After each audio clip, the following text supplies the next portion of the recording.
She stood in line with quiet confidence, well-dressed, composed, and carrying one of the highest positions in the American justice system. But to two arrogant officers and a privileged woman, she was just a black stranger who didn't belong. What happened next wasn't just an arrest, it was a catastrophic mistake that would end careers, spark national outrage, and bring the justice system face to face with its own prejudice. You won't believe who she really is and how this story ends. Oh, dear viewer, what you are about to witness is not just a story, it is a powerful testament to the quiet power and pursuit of justice in places most people ignore. If this is your first time here, I warmly invite you to share where you are watching in the comments below. And if stories like this move you, challenge you, or make you think, consider subscribing and clicking the bell icon. We share voices that deserve to be heard every day. Thank you for being here. Now let's get into the story. Under the vaulted ceilings of Denver International Airport, the afternoon sun spilled through glass panels like warm honey across marble floors. Gate C-27 pulsed with its usual blend of quiet chaos. Families juggled carry-ons and cranky toddlers. Professionals whispered into earbuds, and overhead announcements repeated like distant echoes from another world. Amid it all stood Leona Marshall. She didn't look like someone who would change lives before sunset. She stood still, calm impeccably, composed in her dark navy blazer and pearl earrings, her briefcase resting gently against the heel of her Italian leather flats. Her dark brown skin glowed under the filtered sunlight, and her salt and pepper hair was pulled neatly into a twist. No makeup, no jewelry, save the modest ring on her right hand and a classic Cartier watch. She was the kind of woman who commanded respect without needing to demand it, the kind of woman whose silence spoke more than most people's shouting. To any ordinary eye, she was simply another passenger in the business class, boarding queue, one among many. But to Margaret Whitmore, standing several feet behind, with a dripping designer scarf and a neck weighed down by diamonds, Leona was a problem. Margaret was the type of woman who had spent a lifetime swaddled in private golf clubs and cocktail parties insulated from discomfort by wealth and whiteness. Her tolerance for waiting was low, and her tolerance for sharing that weight with someone like Leona was even lower. "Can you believe this?" she hissed to the man beside her, her voice sharpened by entitlement. "I've been watching her. She's been staring at my bags. It's unsettling." Leona hadn't even glanced at her, but the story was already forming in Margaret's head, a narrative warped by prejudice and inflated by the comfort of knowing people would listen.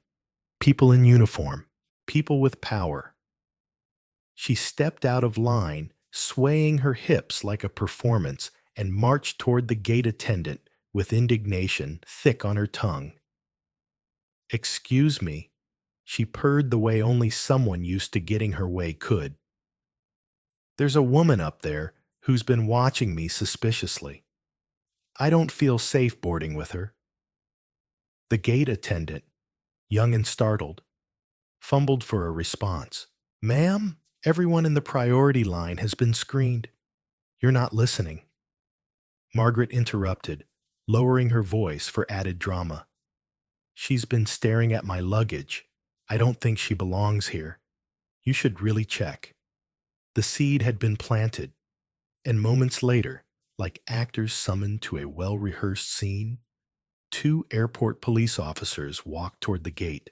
Officer Grant Doyle, gray-haired, broad-shouldered, with the kind of slow, deliberate gait that made everything he did seem official, and Officer Evan Mills, younger, edgier, with a twitch in his jaw and a reputation for confrontation.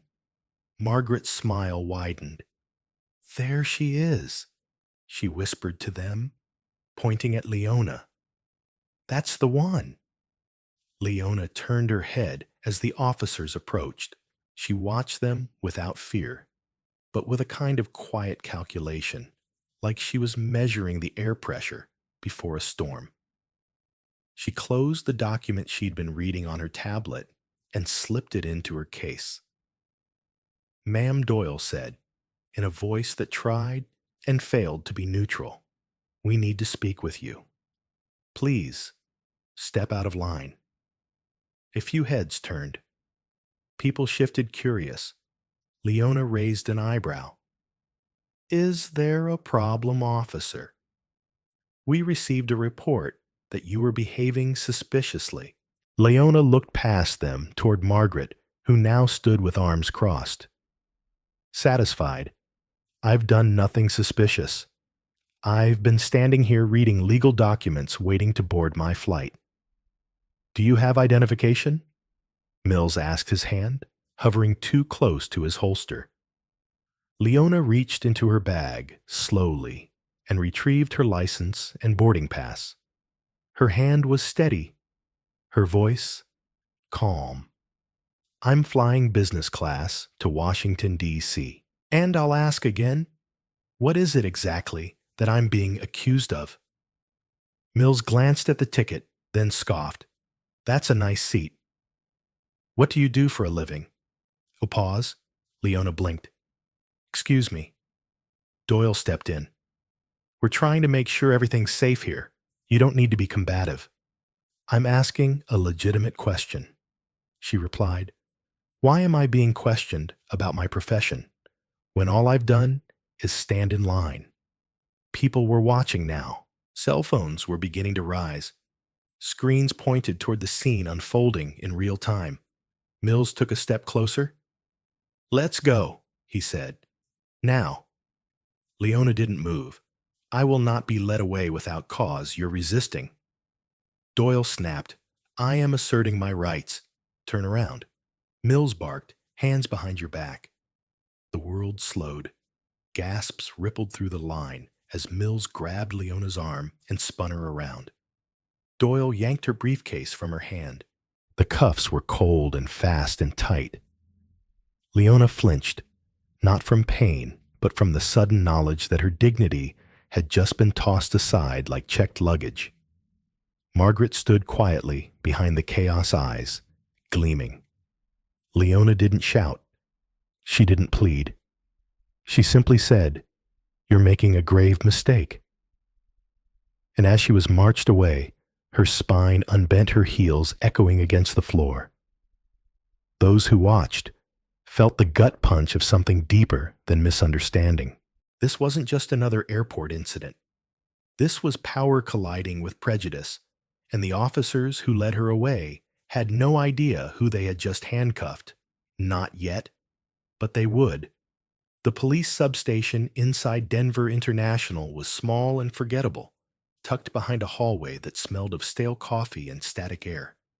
Inside, under harsh fluorescent lights, Leona Marshall sat in silence, her wrists still smarting from the handcuffs that had only recently been removed. The desk sergeant hadn't asked many questions. He took her ID, ran her name through the system, and then handed the file to Officers Doyle and Mills with a shrug. No flags, no outstanding anything, just a perfectly clean record. But to Doyle and Mills, that wasn't an invitation to let go. It was a challenge. The arrest had made them feel something that had less to do with justice and more to do with control. Neither of them would admit it out loud, but they weren't ready to walk back what they'd done even now, and especially not in front of each other. "I've dealt with types like you before," Doyle said, leaning back in his chair, his fingers laced behind his head. "You come in here with your perfect shoes and your fancy words thinking that makes you untouchable." Leona raised an eyebrow. "What I think is that you made a mistake, and you're too proud or too prejudiced to admit it." Doyle's face reddened, But Mills cut in before he could respond. "Let's cut the attitude all right," Mills said, tapping her file with his finger. "We had a complaint. We acted on it. You're not the first person to get questioned before a flight." "No," Leona said slowly, her voice sharp. "But I may be the first federal judge you've cuffed in front of 100 witnesses without cause." The room went still. Doyle blinked. Mills froze for half a breath, but the words didn't register the way they should have. They bounced off a wall of disbelief cushioned by arrogance. "Yeah, right." Doyle snorted. "And I'm the president."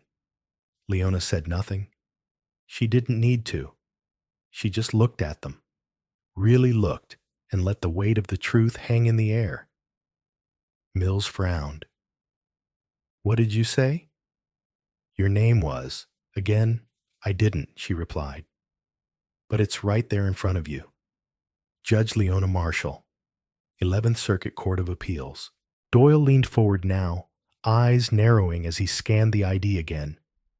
"That's not possible. There's no way. Call your superior," she interrupted. "Better yet, call the U.S. Marshal Service. They know exactly who I am." The officers exchanged a glance. Mills muttered something under his breath and left the room. Doyle remained visibly unsettled, shifting in his seat as the full scope of the situation began to unravel. Leona studied him. How his confidence wavered, how the lines around his eyes tightened. This was the moment men like him began to understand that their badge didn't shield them from everything, especially not from truth. "You thought you were asserting authority," she said evenly. "But what you did was violate a citizen's rights. You humiliated me in public. You made an arrest based on the word of a woman who didn't like the way I looked in line. She said you were watching her." Doyle snapped defensive now. "She was scared. She was lying," Leona replied. "And you believed her, not because there was evidence, but because she fit the mold of credibility in your eyes, and I didn't." Outside the room, the hum of police radios blended with the low murmur of arriving voices. Within minutes, the door opened again, and Mills returned his face several shades paler. "She's telling the truth," he said quietly to Doyle. U.S. Marshals confirmed it. "She's a sitting federal appellate judge." Doyle's mouth parted slightly. He looked at Leona with a new expression. Not respect, but panic masked as civility, Judge Marshall. "This is an unfortunate misunderstanding." "It's not a misunderstanding," Leona replied. "It's misconduct. It's profiling. It's abuse of power." The door opened again this time to reveal the airport's senior supervisor, followed by an agent from the Marshal's Service and a representative from the Justice Department, who had already been briefed on the situation. The air shifted immediately. Tension bristled like a live wire. The officers straightened. Their arrogance dissolved into something thinner, quieter. Regret was still distant, but fear had finally entered the room. And yet Leona didn't gloat. She didn't yell. She sat still in the center of the storm. She hadn't created, but now controlled. When the marshals asked if she wanted to press immediate charges, she shook her head. "Not yet. This is bigger than me," she said softly. "Let's do it right." But her voice carried with it a chilling certainty. She wasn't looking for revenge. She was building a case, a reckoning, and the uniforms in the room, once so loud in their certainty, had finally begun to realize just how quiet power could be when it spoke with clarity and truth. The atmosphere inside the Denver airport precinct shifted from casual enforcement to controlled chaos as the news rippled through its sterile halls. A federal judge, a black woman, had been handcuffed and humiliated by two officers without justification. It didn't take long for the ripple to become a wave. Within hours, high-ranking officials from the U.S. Marshal Service, the Department of Justice, and the federal court's administrative staff had converged on the precinct. What began as a routine patrol had cracked into a national issue, and the epicenter of that shift was Judge Leona Marshall. She didn't storm the corridors with vengeance. She moved with deliberation, the same steadiness she brought to the bench. When offered a private room while Internal Affairs began its interviews, she declined. No need to protect me from the discomfort of transparency, she told the Chief of Security. Let the discomfort serve its purpose. Officers Doyle and Mills had been removed from active duty pending investigation, but neither man could escape the scrutiny. Body camera footage from the arrest had already been extracted. More than an hour of video captured in high definition painted a damning picture. The tone, the body language, the words, not just what was said, but how it was said.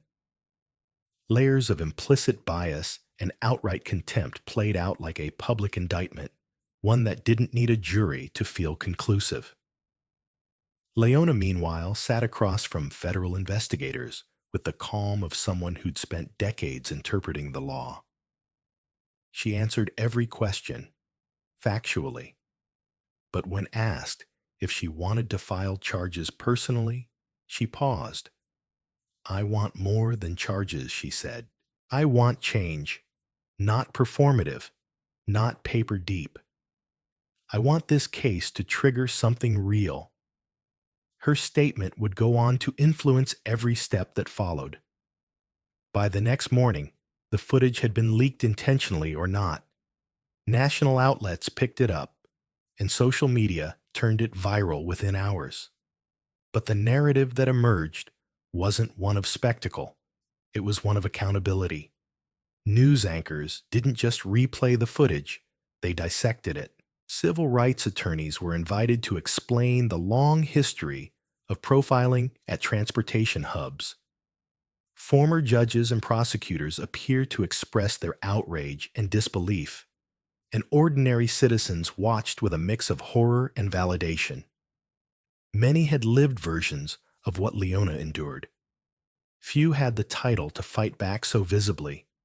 In the days that followed, Internal Affairs launched a deep audit of airport policing patterns. What they found disturbed even the most seasoned investigators. The incident involving Judge Marshall wasn't an anomaly. It was a pattern.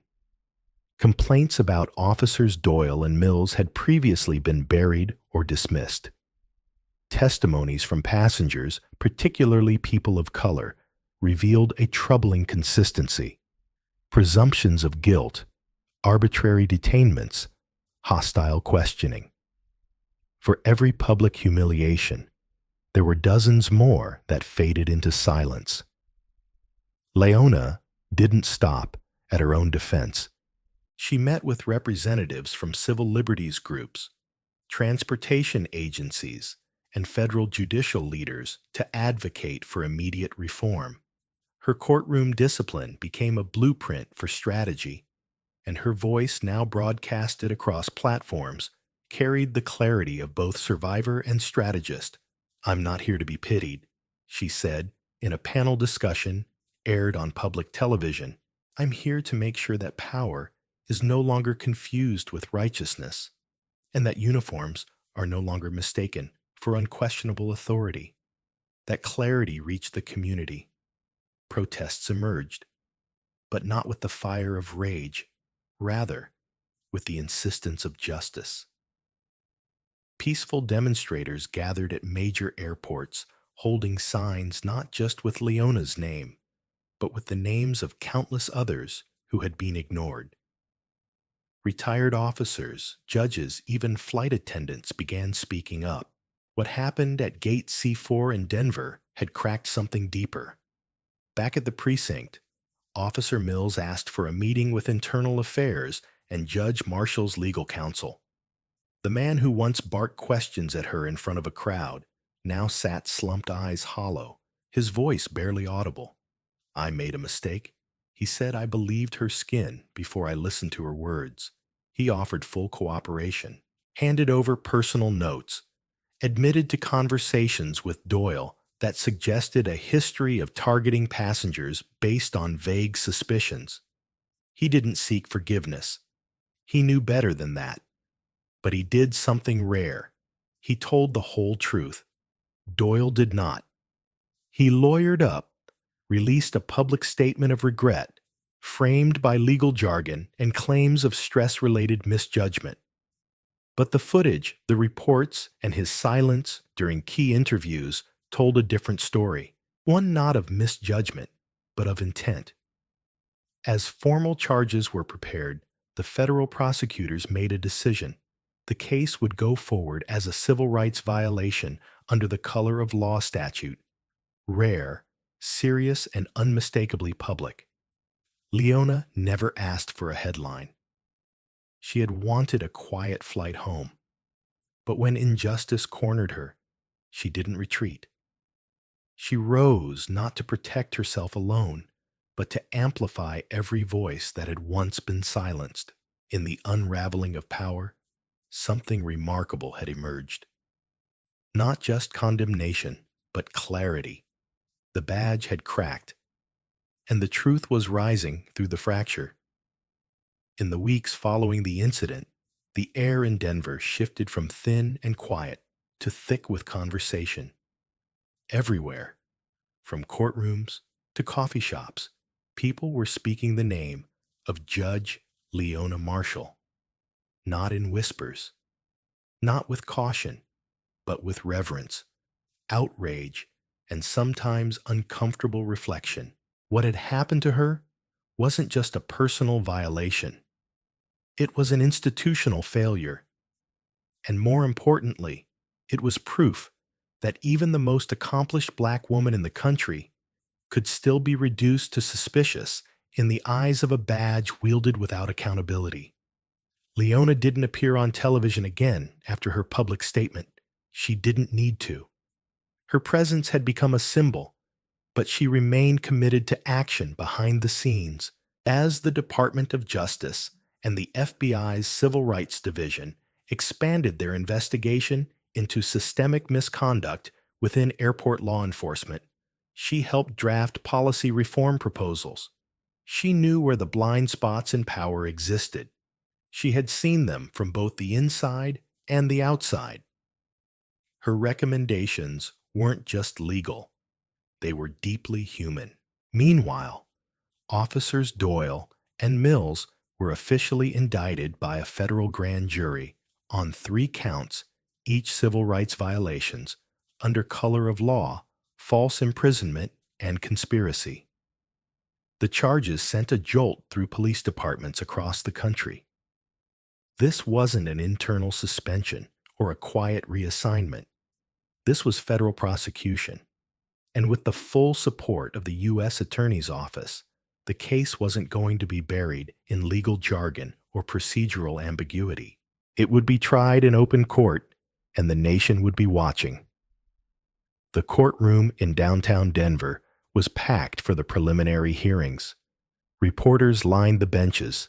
So did law students, activists, and citizens who had seen too many stories like this end in silence. But Leona didn't walk into the building with a media entourage or political allies. She walked in with her chin high, her robe folded over her arm, and her mind clear. She had no interest in vengeance. She wanted precedent. The prosecution's case was airtight footage from the terminal, and the body cams was synchronized, annotated, and displayed for the court. The video didn't need narration. It spoke for itself. Leona's steady demeanor, her valid ID, her reasonable questions, and then the shift. The condescension, the escalation, the racial slurs delivered not in a fit of rage, but with casual cruelty. The moment the cuffs snapped shut on her wrists, the courtroom held its collective breath. Even now, replayed in slow motion, it felt like a line being crossed in real time. Mills took a plea deal midway through the proceedings. His testimony, given with trembling voice and bowed head, described a culture of silent profiling, encouraged by senior officers and left unchecked by supervisors. He confessed to participating not just in Leona's arrest, but in dozens of similar encounters, none of which ever made it into official records. His decision to cooperate came too late to redeem him in public eyes, but it fortified the prosecution's case against Doyle. Officer Doyle refused to testify. His silence, once a tool of authority, now rang out like guilt. He sat stone-faced in the courtroom, but his defense team could offer little in his favor. The evidence was too damning, the optics too severe. The court didn't just see misconduct. They saw cruelty, entitlement, and deep-seated bias wrapped in a badge. In her testimony, Leona did not raise her voice. She spoke with the same cadence she used when delivering rulings from the bench. Calm, precise, devastating. "I didn't resist," she said, "but I did question." And for some, a black woman's question is the same as defiance. Her words were etched into transcripts, but they also burned into the minds of everyone who heard them, because it wasn't just about her. It was about the nurse in Philadelphia, the teacher in Dallas, the entrepreneur in Minneapolis, all detained, dismissed, or degraded because someone couldn't reconcile their presence with their appearance. The jury deliberated for less than a day. The verdict was unanimous, guilty on all counts. When the judgment was read aloud, Doyle's face remained neutral, but Leona noticed the way his hands trembled. Perhaps it was the first time he understood the weight of what he had done, not just to her, but to every principle his badge was meant to uphold.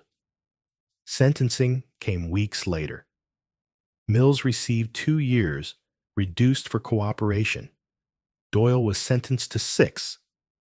The judge, in delivering the sentence, looked directly at him and said, "This isn't just punishment. It's precedent. May the shame of your actions never be forgotten." But the real justice didn't end in court. The Department of Transportation began implementing Leona's policy recommendations, mandating implicit bias training for all airport law enforcement nationwide.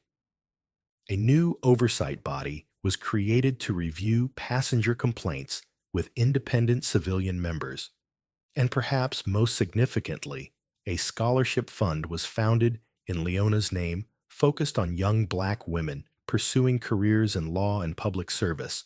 It was funded not by Leona herself, but by public donations that poured in after the trial. Through all of it, Leona never once called herself a victim. She was a vessel of memory, of truth, of change. Justice, she often said, doesn't always roar. Sometimes it walks slowly, quietly, but when it strikes, it leaves no doubt that it was there. In the weeks following the trial, Judge Leona Marshall resumed her duties with the same commanding presence that had earned her a reputation as one of the most formidable minds on the federal bench. But even the black robe that had once felt like armor now clung differently to her skin. Like it, too, carried the weight of what had transpired at the airport under fluorescent lights and public scrutiny. She didn't speak about it, not to her clerks, not to the press, not even to her closest friends in Washington's legal circles. But it was there always, in the sideways glances from courthouse staff who had seen the news, in the cautious reverence with which security guards now addressed her, in the way she lingered longer in court chambers after proceedings, staring at the seal of the United States above her bench, wondering how many others bore invisible scars. The apology came not in person, but in ink. A handwritten letter.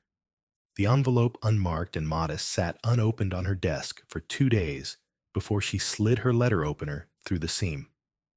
The handwriting was unmistakably male, messy, but deliberate. Your Honor, there are no words adequate for what I did or for what I failed to see. I acted in arrogance, in ignorance, and in fear. Fear of someone who challenged the bias I never admitted to carrying. What I did was not just wrong. It was violent, cowardly, and racist. I will carry the shame of those minutes for the rest of my life. I don't ask for forgiveness, I know better. But I ask for the chance to do something with this guilt, to change, to learn. If there's anything left of my voice that can be used for good, I hope one day you'll let me know. How Nathan Doyle. She stared at the paper for a long time, her fingers resting lightly on the edge of the letter, as if afraid to claim the weight of its content. It wasn't redemption she saw on that page. It was a man unraveling a former officer who had mistaken his badge for a license to judge and his authority for moral high ground. Leona knew apologies came in all forms. Some arrived through legal counsel, crafted by PR teams desperate to salvage a reputation. Others came too late when consequences were already written in ink. This one, it trembled. It didn't ask for public absolution or pity, but it also didn't erase the damage. Forgiveness, she had always believed, was a sacred thing, but it could not be demanded. It had to be earned over time with action. And even then, it was not guaranteed. That night, she walked along the reflecting pool in silence. The Capitol loomed in the distance, lit against the dark sky, like a monument to possibility. A group of teenagers passed her laughing, unaware of the burden she carried. She envied them briefly, their innocence, their unknowing. But she also knew her role wasn't to remain bitter. It was to stay awake, to remain a witness. The next morning, she drafted her response, brief, precise, and sharp as a gavel strike, Mr. Doyle. I read your letter. I appreciate that you chose not to excuse your actions or disguise your shame. That is more than most ever do. But words alone, however, heartfelt, cannot rewrite what was inflicted not on me, not on the institution I represent, and not on the communities who have lived this kind of pain for generations. Redemption, if it is possible, will not come through me. It will come through what you choose to do now. How you use your influence, what you teach your children, how you face what you once refused to see. I wish you clarity. That is all I can offer. Judge Leona Marshall. She sealed the letter and sent it without ceremony. No signature from a staff assistant, no courtroom heading, just one human response to another. She did not wait for a reply nor expect one, and yet the impact rippled. Within a month, news emerged that Nathan Doyle had enrolled in a restorative justice program, working quietly with a nonprofit to speak to young officers about bias, about ego, about restraint. He didn't speak about his letter. He didn't publicize his past. He just showed up, punctual, quiet, consistent. Leona never followed his progress. She didn't need to. Her part in his story was over. Her part in a larger story of justice, of balance, of how power must answer to truth, was far from finished. In the years that followed, Judge Marshall became more vocal, not about her own case, but about the structural rot it had exposed. She spoke at judicial conferences. She advised law enforcement leadership. She mentored young black law students who didn't yet realize the system could bend under their feet. She became once again a voice that could not be ignored. And still, when asked whether she had ever forgiven Nathan Doyle, she always paused, then said, "Forgiveness is not my legacy. Accountability is." She didn't offer grace easily, but she did offer a mirror to everyone in power who had ever forgotten what their badge, their robe, or their title was meant to serve. not ego, not tradition, but truth. Leona Marshall's story began in an airport terminal, an everyday moment, a common setting, and yet it revealed something profoundly uncommon about the world we live in. What should have been a quiet wait for a flight turned into a crucible of injustice sparked not by a crime, but by the threat of her presence. A poised, successful black woman in a space where bias whispered she didn't belong.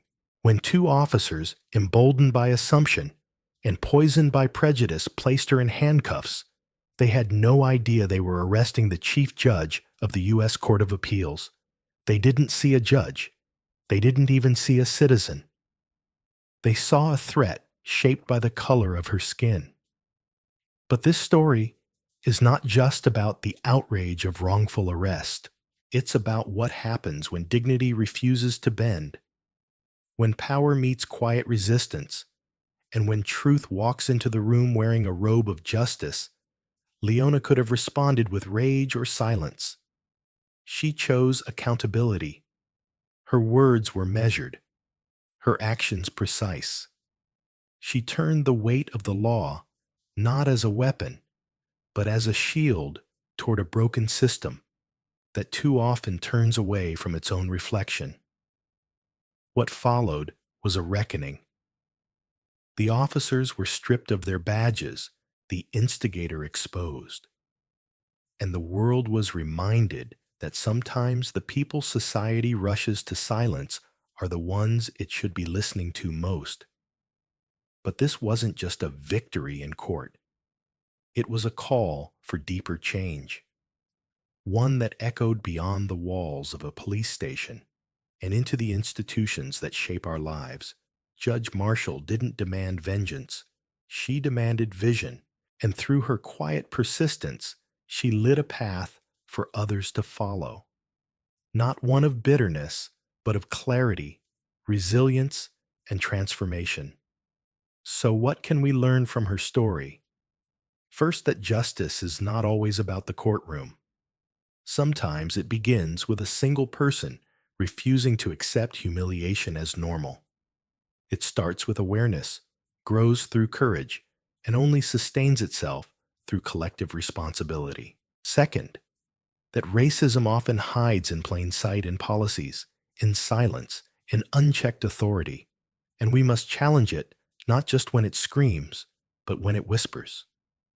Third, that forgiveness is not the same as forgetting.